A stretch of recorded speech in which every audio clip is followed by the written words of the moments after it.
All right, what quadrant is 5 pi over 7 in? So let's talk about how the best way to do this problem.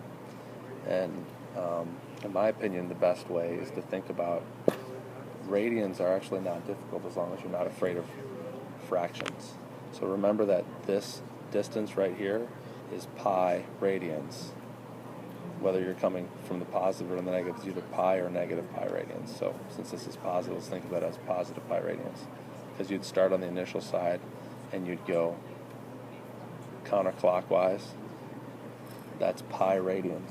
So that's also the same as 7 pi over pi radians, right?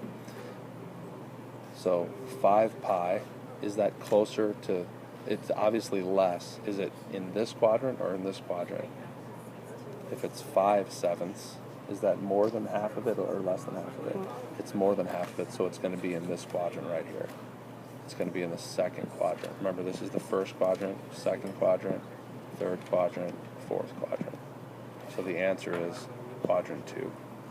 Let's try another one. So where does 31 pi over 6 lie? So again, let's draw our quadrants out, essentially it's our unit circle, and let's remember this right here is 1 pi, which is the same as 6 pi over 6, because that's what I'm in sixths. And so this right here, if I keep going, this is 12 pi over 6. And if I keep going, that's 18. Keep going, that's 24, right? 24 pi over 6, just double it. Understand? And keep going, so that's 24, that's 30 pi over 6. So one more pi over 6 is going to put me down here in the third quadrant. So think of your radians. Don't be afraid of fractions. Use them and use common denominators to think it through. Here's another one. Where does this lie? Where does 1 radian lie? Well, now if I was doing that, I would turn 1 radian. A couple ways you can do it, but a lot of times the easiest thing to do is to think about, well, let's do it like this. Let's do it in this way. What's pi over 2 radians? This is pi radians. Pi is 3.14-ish. It's about 3.14 radians. So half of that is going to be like 1.57 or something like that ish. It's half of this. And so where's 1 radian? It's going to be somewhere in this first quadrant right there. Okay, another way you could have done that is you could have converted it to degrees. 1 radian equals how many degrees, and you'd put radians on the bottom and degrees on the top. Pi radians over, 180 degrees over pi radians. Now the radians cancel, and what's 180 degrees divided by pi? 180 divided by pi, what's 180 divided by 3.14 equals,